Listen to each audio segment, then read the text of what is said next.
السلام علیکم ورحمۃ اللہ وبرکاتہ۔ الحمد للہ رب العالمین والعاقبۃ للمتقین والصلاة والسلام علی نبینا محمد وعلی آلہ وصحبہ اجمعین ومن تبعهم بإحسان إلى يوم الدین، اما بعد۔ اعوذ باللہ من الشیطان الرجیم، بسم اللہ الرحمن الرحیم۔ من عمل صالحا من ذکر او انثى وهو مؤمن فلنحيينه حیاة طیبہ ولنجزینهم اجرهم بأحسن ما كانوا يعملون۔ محترم حضرات،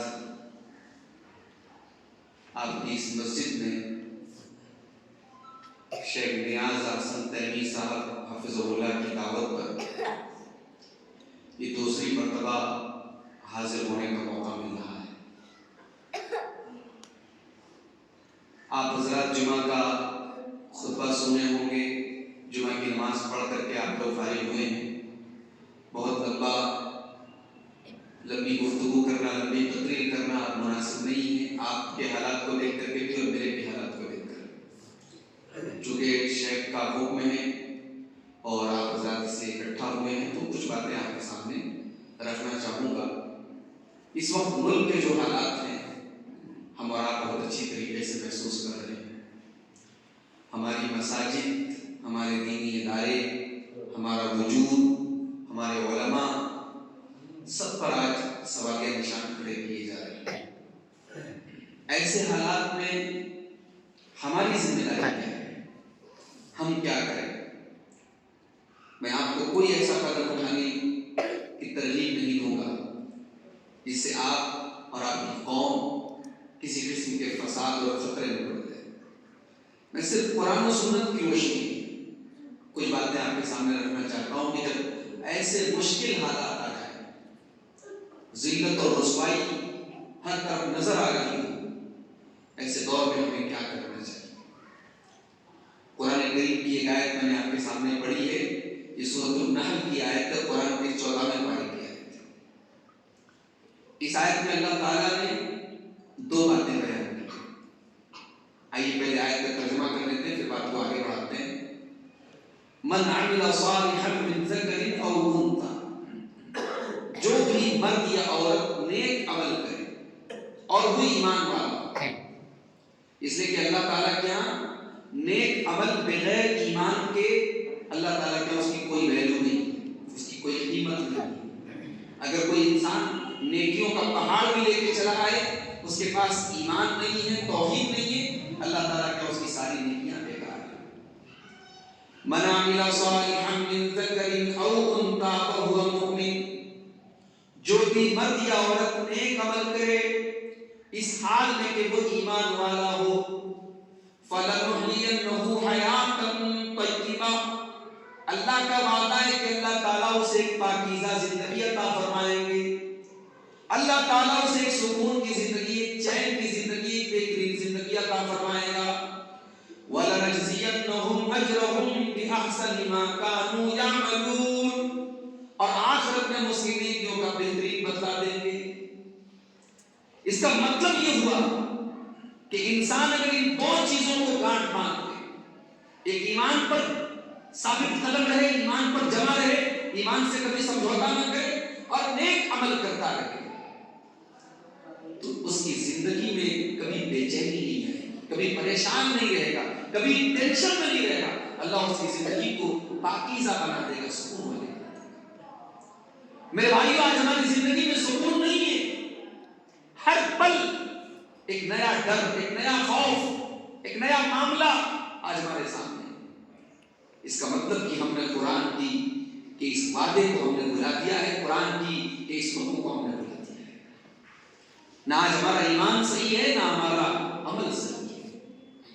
ایمان کا حال یہ ہے کہ کوئی ڈرا دے، کوئی لالچ دے دے، آج انسان اپنے ایمان کو چھوڑنے کے لیے تیار ہو جاتا ہے۔ ابھی کل میں نے ایک نیوز دیکھی، اتر پردیش میں لکھنؤ سے پیدل چل کر کے لوگ جو ہے وہاں سے تقریباً 150-200 کلومیٹر دور ایک نیا بت خانہ بنا ہے. مسلمان 300 کے قریب مسلمان لکھنؤ سے پیدل چل کر کے اس بت خانے میں جاتے ہیں اور اس بت کی زیارت کرنے کے لیے جاتے ہیں اور کہتے ہیں صاحب اس سے مانوتا بڑھے گی، اس سے بھائی چارہ بڑھے گا، اس سے انسانیت بڑھے گی. یہ آج مسلمان کا حال ہے.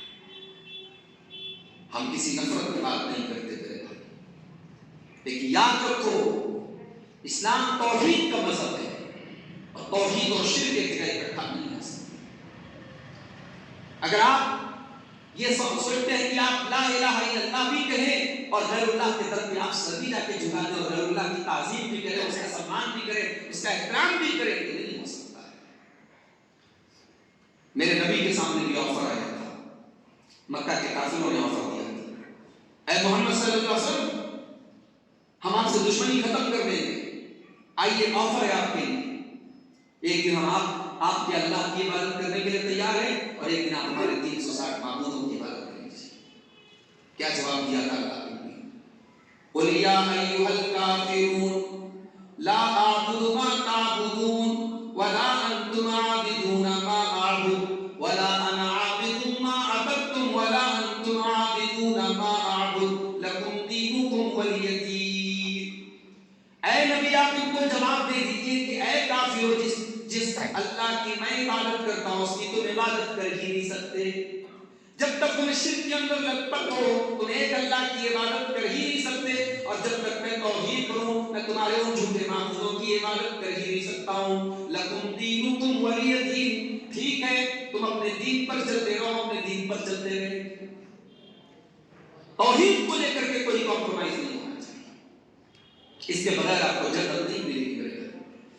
ان الذين قالوا ربنا الله ثم استقاموا تتنزل عليهم الملائكه. اللہ فرماتا ہے قرآن میں جو لوگ اللہ کو اپنا رب مانتے ہیں پھر اس کے اوپر جم جاتے ہیں، ڈٹ جاتے ہیں، اس کے اوپر استقامت پذیر رہتے ہیں، اس کے اوپر ثابت قدم رہتے ہیں، تتنزل علیہم الملائکہ، ان کے پاس فرشتے آتے ہیں اور ان کو بشارت سناتے ہیں، اللہ تخافوا ولا تحزنوا وابشروا بالجنۃ التي كنتم توعدون. اے ایمان والو تمہیں ڈرنے کی ضرورت نہیں ہے، تمہیں غمگین ہونے کی ضرورت نہیں ہے، تمہیں جنت ضرور ملے گی جس کا تم سے وعدہ کیا گیا ہے. ایمان پر ثابت قدم رہیے. غزوہ احد میں میرے نوجوان بھائیوں کبھی موقع ملے تو اللہ کے رسول صلی اللہ علیہ وسلم کی کوئی سیرت کی کتاب پڑھ دو. علماء کی بستی ہے، علماء کا علاقہ ہے، لیکن آج ہماری نوجوان نسل کا کیا ہے؟ آج ہماری نوجوان نسل سے پوچھو اللہ کے نبی کے بارے میں موٹی موٹی باتیں پوچھو، لوگ نہیں بتا پاتے کیونکہ نہیں پڑھتے، نہیں جانتے. بڑی محبت ہے اپنے نبی سے تو نبی کی زندگی پر ایک کوئی سیرت کی ایک کتاب تو کم سے کم اس کو پڑھ دو، سمجھ لو، کم سے کم زندگی میں یہ تو ہے کہ ہاں ہم نے اپنے نبی کی زندگی کو پڑھا. غزوہ احد میں کوئی اٹھا نہیں تھا. غزوہ احد میں مسلمان جنگ جیت چکے تھے، پھر جیتی ہوئی جنگ ہار گئے تھے. نبی موجود ہیں، صحابہ کرام موجود ہیں، اس امت کے سب سے بہترین لوگ موجود ہیں، اور جیتی جنگ مسلمان ہار گئے تھے. کیوں ہارے تھے؟ اللہ کے نبی نے احد میں ایک پہاڑی کے اوپر 50 صحابہ کرام کو تعینات کیا تھا، تیر اور کمان دے کے تعینات کیا تھا. یہاں سے تم کو نہیں ہٹنا ہے، یہ ہمارا ویک پوائنٹ ہے، یہاں سے اگر ہٹ گئے دشمن پیچھے سے حملہ کر سکتا ہے. 50 صحابہ کو آپ نے تعینات کیا. جب مسلمان جنگ جیت گئے انہیں لگا اب تو جنگ ہمارے ہاتھ میں آ گئی، مال غنیمت سامنے ہمارے ہے، ہم کیوں یہاں کھڑے رہے. ان کے سردار عبداللہ بن جبیر تھے، وہ روکتے رہے، مت جاؤ، نبی نے منع کیا ہے، ہارے یا جیتے میں یہاں سے ہٹنا نہیں ہے. لیکن 50 میں سے 10 لوگ باقی بچے، باقی سب چلے گئے. اب یہ 10 لوگ جو یہاں باقی بچے، جب کفار کی شکست ہوئی، جب کفار ہار گئے، تو اس وقت کفار کے جو فوجی کمانڈر تھے اس میں ایک نام تھا خالد بن ولید، جو ابھی مسلمان نہیں. خالد بن ولید کی ایک ایسی شخصیت ہے، ایک ایسی پرسنالٹی ہے کہ ہمیں پڑھنا چاہیے ان کے بارے میں.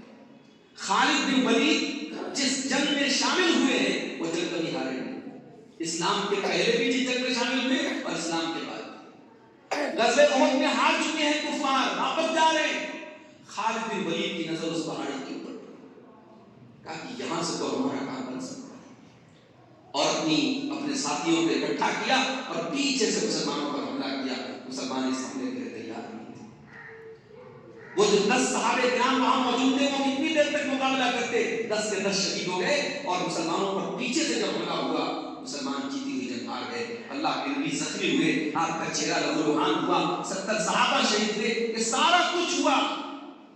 آج ہمارے سامنے، میں بنارس سے آ رہا ہوں، بنارس کا ایک معاملہ بہت چل رہا ہے، آپ نے دیکھا ہوگا نیوز پر بھی۔ کل میں جب بنارس سے چلا تو حالات بہت اچھے نہیں ہیں بنارس میں۔ اللہ ہمیں امن و عافیت کے ساتھ رکھے۔ آج مسلمانوں نے وہاں بندی کا اعلان کیا ہے، پورا بنارس بند ہے۔ آج ان حالات میں ہمارے ذہن میں کبھی کبھی یہ سوال بھی پیدا ہوتا ہے کہ اللہ، جب ہم تیرے دین پر چلنے والے ہیں، جب ہم تیری توحید کے قائل ہیں، ہم شرک نہیں کرتے ہیں، ہم تیرے آگے سر جھکانے والے، تو پھر ہمارے ساتھ ایسا کیوں ہوگا؟ کیا یہ سوال صحابہ کے دل میں نہیں پیدا ہو کہ نبی موجود ہیں اور ہم صحابہ کرام ہیں، نبی کے ساتھی ہیں، اور ہم جیتی ہوئی جنگ ہار گئے؟ یہ سوال صحابہ کے دل میں نہیں پیدا ہوا، اور قرآن نے اس سوال کا جواب دیا۔ اولما اصابتکم مصیبۃ قد اصبتم مثلھا، اے میرے نبی کے صحابہ، جب جنگ احد میں تم کو یہ مصیبت پہنچی جس کی ڈبل مصیبت تم جنگ بدر میں اپنے دشمنوں کو دے چکے تھے، قلتم ان ھذا، تو اے میرے نبی کے صحابہ تمہارے دماغ میں یہ سوال پیدا ہوتا ہے کہ ایسا کیسے ہو گیا؟ قل ھو من عند انفسکم، اے نبی آپ جواب دے دیجئے یہ تمہارے اپنے کرتوتوں کا نتیجہ ہے۔ اپنے کرتوتوں پر ہم غور کریں۔ ہم ایک مسجد کے لیے بات کرتے ہیں، ہم ایک مسجد کے جانے کی بات کرتے ہیں، نہ تو ہزاروں مسجدیں ہیں، کیا نمازیوں کی تعداد بڑھ گئی؟ نمازیوں کی تعداد تو نہیں بڑھ گئی۔ فجر کی نماز میں آج بھی وہی محلے کے چند بوڑھے وہی بیچارے مسجد کو آباد کیے ہیں، نوجوان بیچارہ تو اتنا بزی ہے، رات میں 2 بجے تک فیس بک چلا تو اس کو کہاں اتنی فرصت ہے اس صبح 5 بجے اٹھ کر کے فجر کی نماز۔